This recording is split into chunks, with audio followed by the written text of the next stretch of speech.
अस्सलाम दोस्तों, तो यार क्या हाल है। आज की इस वीडियो में 2010 का रिटेन एंडिंग का ये क्वेश्चन सॉल्व करेंगे। ठीक है, so the following balances appearing in the books of Anam company limited. ठीक है, अनम कंपनी लिमिटेड की हम ये रिटेन एंडिंग बना रहे हैं। ठीक है, और December 31st 2009। ठीक है, बाय द वे यहाँ पे ये लिखा है अनम कंपनी लिमिटेड। लिमिटेड का क्या मतलब, इसका मतलब कि यहाँ पे जो ये कंपनी है और ये चूंकि कंपनी है और ये लिस्टेड है, तो इसका मतलब यहाँ पे जो स्टॉक होल्डर्स हैं उनकी लायबिलिटी लिमिटेड है। यानी कि अगर कंपनी कल परसों बैंकरप्ट होती है तो कोई भी स्टॉक होल्डर अपने घर से पैसे नहीं लेकर आएगा उस कंपनी को बचाने के लिए। ठीक है, जबकि पार्टनरशिप में ये होता है कि पार्टनरशिप जो है लिमिटेड नहीं होता, तो वहाँ पे पार्टनर्स अपने घर से पैसे लेकर आते हैं अगर वो बैंकरप्ट हो जाते हैं तो। ठीक है, फर्म को बचाने के लिए। फिर ये हमारे पास अथोराइज कैपिटल। अब अथोराइज कैपिटल क्या होता है? अथोराइज कैपिटल यानी कि वो तमाम कैपिटल होता है जो कि कंपनी इशू कर सकती है या इशू कर चुकी है। ठीक है, तो ये अथोराइज कैपिटल है। बहरहाल यहाँ पर 5 लाख शेयर्स हैं और एक शेयर 10 रुपये का है, तो उसका मतलब 50 लाख अथोराइज कैपिटल है। ठीक है, उसके बाद issued and paid up capital. अब ये वो कैपिटल होता है जो कि ये इश्यूड कर चुकी होती है, यानी कि ये जनरल पब्लिक के पास इनके स्टॉक्स पड़े हुए होते हैं। ठीक है, तो यानी कि ये 4,50,000 ये वो स्टॉक्स हैं जो कि जनरल पब्लिक ओन करती है। ठीक है, ना कि कंपनी ने अपने पास रखे हुए हैं। जबकि अथोराइज कैपिटल वो तमाम कैपिटल होता है जो कि कंपनी इशू कर सकती है। यानी कि जैसे 5 लाख कंपनी शेयर्स इशू कर सकती थी, लेकिन उसमें से कंपनी ने मतलब कर सकती है 5 लाख शेयर्स इशू कर सकती है, लेकिन उसमें से 4,50,000 शेयर्स सिर्फ इशू किए। ठीक है, यानी कि 50,000 शेयर्स कंपनी और भी इशू कर सकती है। ठीक है, तो इसको हम अथोराइज कैपिटल कहते हैं और इसको हम इशूड कैपिटल या पेड अप कैपिटल कहते हैं, और अथोराइज कैपिटल को हम अनइश्यूड कैपिटल भी कह सकते हैं। ठीक है, तो फिर ये इशूड कैपिटल हमारे पास ऑर्डिनरी शेयर्स यानी कि कॉमन स्टॉक्स का है 4,50,000 शेयर्स हैं। एक शेयर 10 रुपये का है, तो यानी कि टोटल उनकी वर्थ क्या हुई? 45 लाख। ठीक है, 45 लाख उनकी टोटल वर्थ हुई। फिर आपके पास ये रिटेन अर्निंग्स 2,55,000 की। ठीक है, अब ये जो रिटेन अर्निंग्स है ये पिछले महीने की एंडिंग है, यानी कि इस महीने की बिगिनिंग। ठीक है, या इस साल की बिगिनिंग रिटेन अर्निंग्स हैं। ठीक है, और उसके बाद on December 31st 2009 the income summary of the company showed a credit balance of ₹6,50,000 6,50,000 company को जो है वो इनकम हुई, नेट प्रॉफिट हुआ। ठीक है, तो ये इनकम समरी यहाँ पर ये 6,50,000 शो कर रही है। क्रेडिट बैलेंस यानी कि प्लस में, ठीक है, नॉट माइनस में, क्योंकि इनकम समरी जो एक रेवेन्यू अकाउंट है और रेवेन्यू जब भी बढ़ता है तो हम उसको क्रेडिट करते हैं और जब भी घटता है तो हम उसको डेबिट करते हैं। ठीक है, at this the company decided as under, और यहाँ पे जो है कंपनी ने ये चीज़ें डिसाइड की है, ये चीज़ें डिसाइड की कि हमने ये प्रोविजंस देने हैं, यानी कि ये चीज़ें पे करनी है स्टॉक होल्डर्स को, और ये चीज़ें निकालनी है इस रिटेन अर्निंग से। ठीक है, तो यहाँ पर जितनी भी चीज़ें हैं ये तमाम चीज़ें रिटेन अर्निंग से निकलनी है। ठीक है, तो सबसे पहले तो हमारी इनकम समरी क्लोज होगी रिटेन अर्निंग्स में, यानी कि रिटेन अर्निंग्स को हम क्रेडिट करते हैं और इनकम समरी को हम डेबिट कर देंगे। इनकम समरी भी एक रेवेन्यू अकाउंट है, जब भी बढ़ता है तो हम उसको क्रेडिट करते हैं, जब भी करते हैं तो हम उसको डेबिट करते हैं। तो जब इनकम समरी डेबिट होता है तो उसका मतलब कि वो घट रहा है, और अगर जिस अकाउंट के अंदर डेबिट हो रहा है, यानी कि जैसे इसके अगेंस्ट रिटेन अर्निंग क्रेडिट हो रहा है, तो उसका मतलब कि रिटेन अर्निंग बढ़ रहा है और हम इनकम समरी को रिटेन अर्निंग के अंदर क्लोज कर रहे हैं। ठीक है, अब यहाँ पर हमारे पास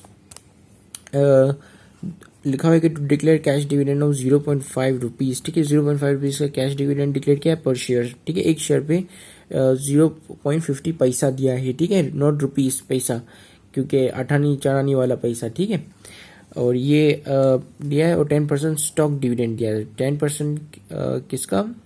जो स्टॉक्स हैं यानी कि पेड अप कैपिटल का, तो इसका जो है 10% 45 लाख का आप 10% निकालोगे। ठीक है, फिर लिखा हुआ है to appropriate ₹40,000 for contingencies. Contingencies कहते हैं बुरे दिनों के लिए, रेनी डेज के लिए। ठीक है, तो कंटीजेंसीज का मतलब कि अगर ये हो गया तो इफ वाली चीज़ जो होती है ना कि अगर सैलाब आ गया तो फिर मैं क्या करूंगा। ठीक है, तो अगर सैलाब हो गया तो मेरे पास ये रिजर्व पड़ा होगा, तो मैं इस रिजर्व से अपना खसारा पूरा कर लूंगा। ठीक है, तो रिजर्व फॉर कंटीजेंसी मीन्स कि मैं बुरे वक्त के लिए या डिजास्टर रिकवरी के लिए ये चीज़ें निकाल रहा हूँ। ठीक है, ये बिजनेस कंटिन्यूटी प्लानिंग के लिए काफ़ी इंपॉर्टेंट होता है। ठीक है, फिर आपके पास ये रिक्वायरमेंट में है कि give the journal entry from the journal of the company to transfer the net income to retain earning. पहले रिटेन अर्निंग को ट्रांसफर करना है, सॉरी नेट इनकम समरी को ट्रांसफर करना है रिटेन अर्निंग में, यानी कि प्रॉफिट को आप क्लोज कर दोगे रिटेन अर्निंग्स में। उसके बाद आपने दूसरी जर्नल एंट्रीज बनानी है, ठीक है, कंस्ट्रक्ट करनी है।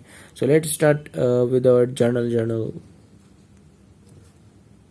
तो हमारे जर्नल का कुछ ये पैटर्न होता है, ठीक है। सबसे पहले आप कंपनी का नाम लिखोगे एनम कंपनी, फिर journal, title of accounts, debit and credit. तो सबसे पहले हमने क्या करना है, हमने इनकम समरी को क्लोज कर देना है रिटेन अर्निंग्स में, यानी कि इनकम समरी जो हमारी क्रेडिट साइड पर खुली हुई है उसको उठा के हम डेबिट कर देंगे उतनी अमाउंट से, तो ये क्लोज हो जाएगी, ठीक है। अब जिस अकाउंट को क्रेडिट करेंगे वो अकाउंट में वो इनकम समरी ट्रांसफर हो जाएगी, ठीक है। तो यहाँ पर हमारे पास इनकम समरी है 6,50,000, ठीक है। तो 6,50,000 को हम रिटेन अर्निंग में क्लोज करेंगे, ठीक है।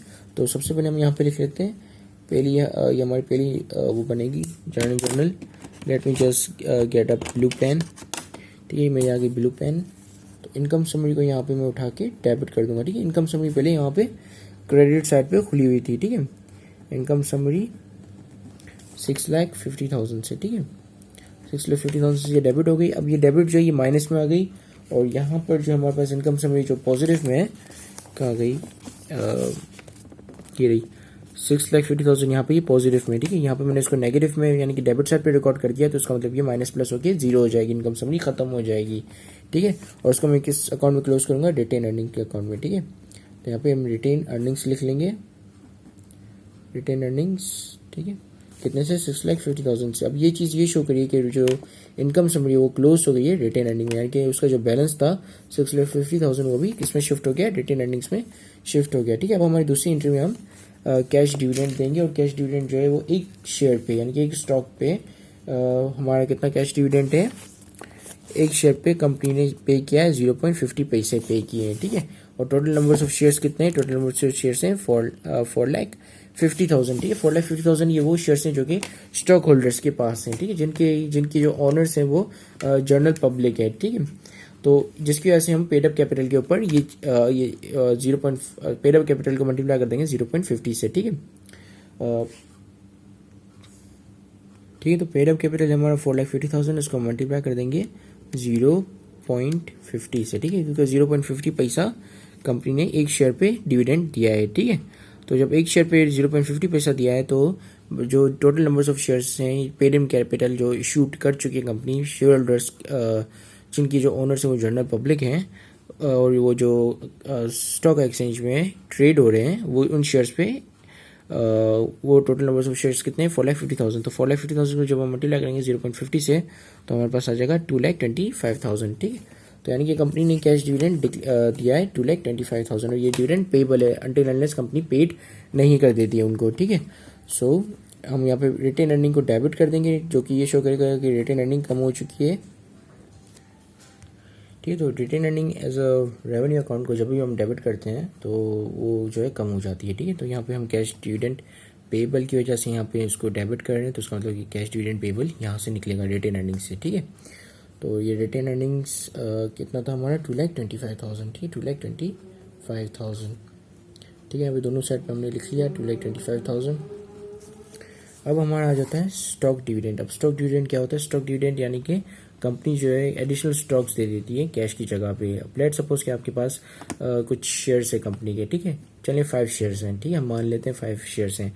अब कंपनी जब स्टॉक डिविडेंड अनाउंस करती है तो उसका मतलब कि हर बंदे को जो है जो भी कंपनी का शेयर्स रखते हैं या जो भी स्टॉक होल्डर्स हैं कंपनी के, उनको एडिशनल शेयर्स मिलेंगे, ठीक है। 2 मिल सकते हैं, 3 मिल सकते हैं, कितने भी मिल सकते हैं, ठीक है।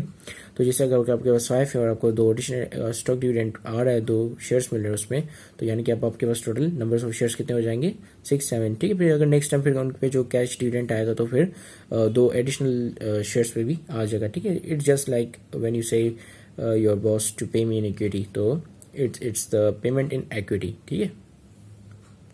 तो हमारे पास स्टॉक डिविडेंड जो डिक्लेयर किया गया है वो 10% है, ठीक है। 10% किसका लोगे आप 45 लाख का, ठीक है। 45 लाख का क्यों, क्योंकि ये तो शेयर्स हैं, ठीक है। शेयर्स की जो वर्थ है उनका उतनी वर्थ का जो है उनने स्टॉक डिविडेंड दिया, ठीक है, 10%। तो अगर 45 लाख का 10% अगर आप निकालते हैं, तो हम पहले निकाल लेते हैं 45 लाख का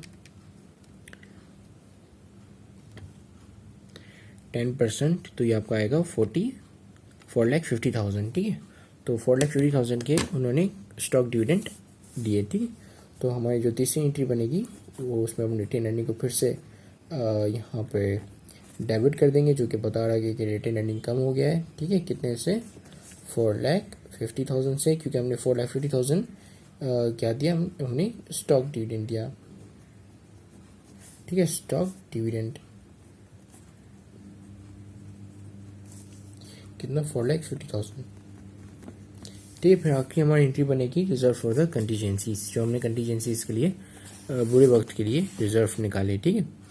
सो ये कितने हैं? 40,000 की है, ठीक है। To appropriate 40,000 for the contingencies, ठीक है। तो हम यहाँ पे बना लेते हैं इसकी ये चौथी एंट्री बनेगी हमारी।